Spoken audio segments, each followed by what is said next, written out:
Fala pessoal, sejam muito bem-vindos a mais um vídeo aqui no canal da Coffee Stack. E hoje a gente vai fazer uma análise de portfólio. Mas o que seria essa análise de portfólio? Bom, imagina quando você tá se candidatando para alguma vaga e você manda lá algum projeto teu bem bacana para a empresa poder analisar o código. E é justamente isso que a gente vai fazer aqui agora. Eu vou fazer o papel da pessoa técnica da empresa que vai pegar esse teu repositório lá no GitHub, vai baixar na máquina e vai analisar o código. Então eu peguei um repositório aqui do Marcos, que foi um dos inscritos aqui do canal que eu fiz recentemente uma análise de currículo, e agora eu vou fazer uma análise técnica do código dele. É um projeto aqui em React Native. A gente vai falar um pouquinho sobre componentes, coisas que são específicas do front, mas a minha análise ela vai estar muito fundamentada também em padrões, em qualidades, coisas que eu gosto de olhar para tentar entender a senioridade da pessoa, a experiência da pessoa com programação. Então, mesmo que você não utilize React ou React Native, esse vídeo aqui vai ser super interessante para você também.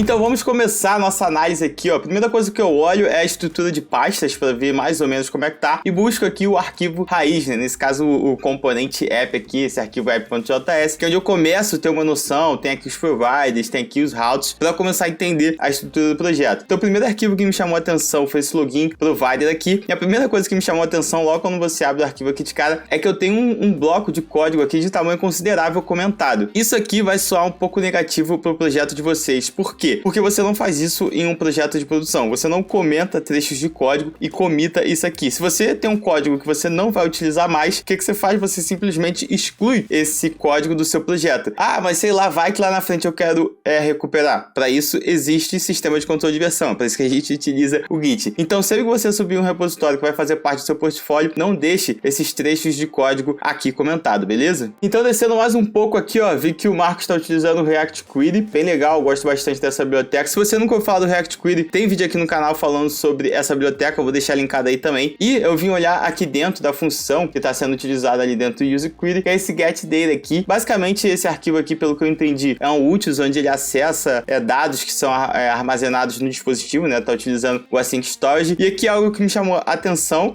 de forma negativa, não negativa, mas que daria para estar um pouquinho melhor aqui. Então, esses valores aqui, ó, do User Info, que aqui eu tô colocando a string, né, direto. Então, se, por exemplo, eu tivesse causado algum erro de digitação, tivesse passado batido aqui, eu poderia ficar preso aqui, tipo, tô tentando pegar o dado aqui, mas eu não tô conseguindo ver, tá dando algum erro, e quando eu vou ver, é algum erro de digitação. Quantas vezes a gente já passou por isso? Então, a gente sempre tenta, ao máximo, deixar de escrever essas strings diretas aqui, a gente geralmente coloca, a gente, sei lá, vai criar uma constante aqui, UserData, e vai armazenar esse valor na constante e passar a constante aqui dentro. Então, vai evitar erro de digitação, e se você quiser refatorar isso também, vai ficar muito mais fácil depois. Então, dei uma olhada aqui em alguns componentes, algumas telas, e alguma coisa aqui que me chamou a atenção que eu queria falar aqui para vocês também tomarem cuidado, que é com o tamanho das funções que vocês colocam no código de vocês. Então, a gente tem essa função sign-in aqui, ó, que ela vai da linha 42 até a linha 90. Então, cara, eu tenho quase 50 linhas. Uma função com 50 linhas é muito grande. Então, se você já tem um pouquinho mais de experiência, provavelmente você já aprendeu a quebrar funções grandes em funções menores. Isso, inclusive, é um dos assuntos, né? Um dos tópicos do livro do Clean Code lá, do Uncle Bob, onde ele fala que uma função ela não pode ser muito grande, ela não pode ter muitas responsabilidades. Então, aqui eu tô vendo que a função, ela tem uma responsabilidade de animação, ela tem umas responsabilidades de validação aqui dos dados e também a responsabilidade aqui de chamada à API. Então,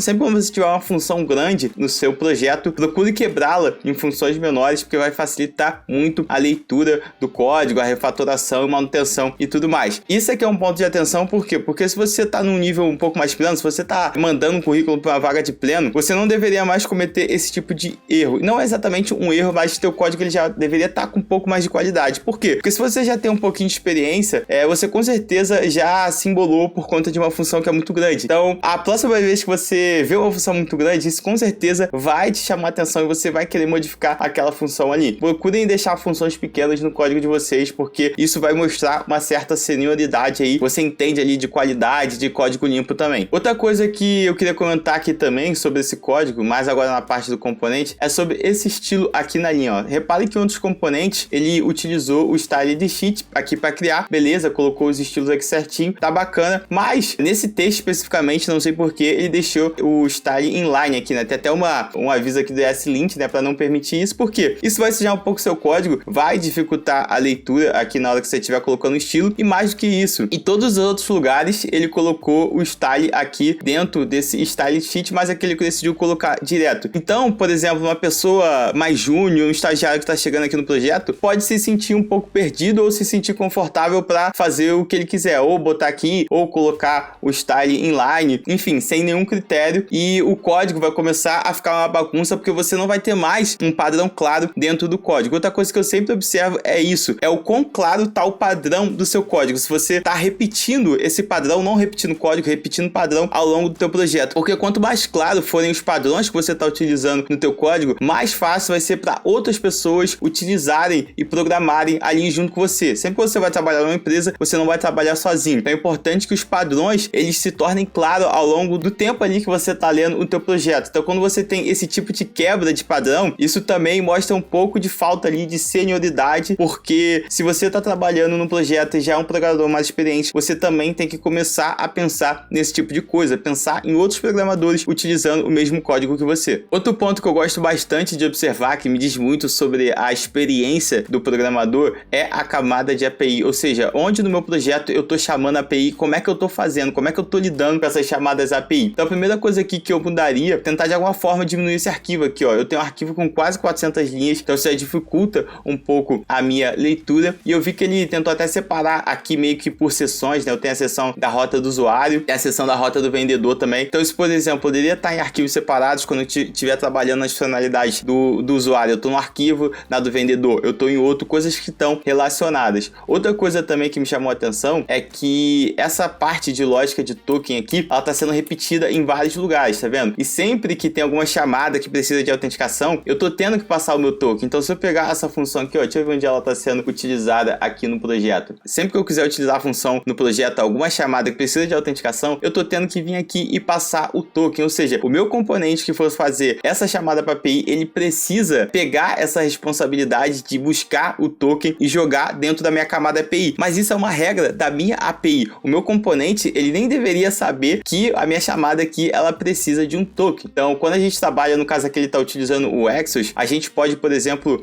o Exos, ele oferece uma função aqui, se você pegar aqui o exos.create, que você consegue criar uma instância, e dentro dessa instância, você consegue passar, por exemplo, aqui o header. Então, eu posso setar esse meu token assim que o usuário fizer o login e utilizar essa mesma instância para não precisar ficar repetindo essa passagem de token aqui, esse header aqui em diversas chamadas que precisam de autenticação. Esse tipo de coisa, para quem está começando, parece às vezes insignificante, é só um detalhe, mas quando você está trabalhando num projeto profissional, num projeto onde tem diversas pessoas, tudo isso vai pesar, toda essa repetição de código, toda essa mistura de responsabilidade, ela vai pesar. Então isso diz muito também sobre a tua senioridade. E essa altura aqui do vídeo, vocês com certeza já perceberam que o que eu mais percebo em quem está começando, a diferença em quem está começando para quem já tem uma experiência, é que quem está começando acaba repetindo demais código, repetindo demais algo que poderia estar concentrado em um lugar, mas às vezes por um pouco de falta de conhecimento, a pessoa não conseguiu concentrar esse conhecimento no código em algum lugar e reutilizar ele ali e acaba repetindo o código. Outra coisa aqui que me chamou a atenção também foi essa função aqui, ó, de add product. E por que essa função me chamou a atenção? Nesse caso aqui,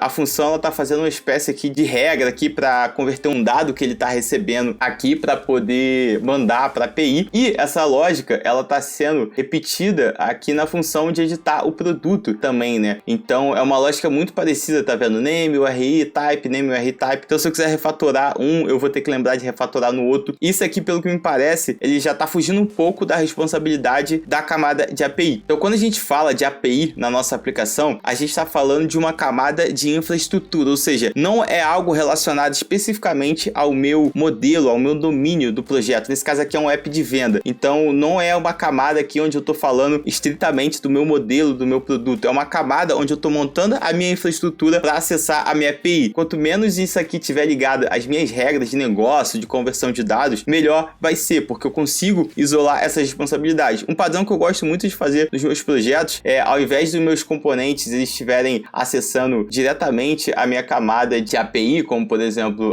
aqui ó, deixa eu ver.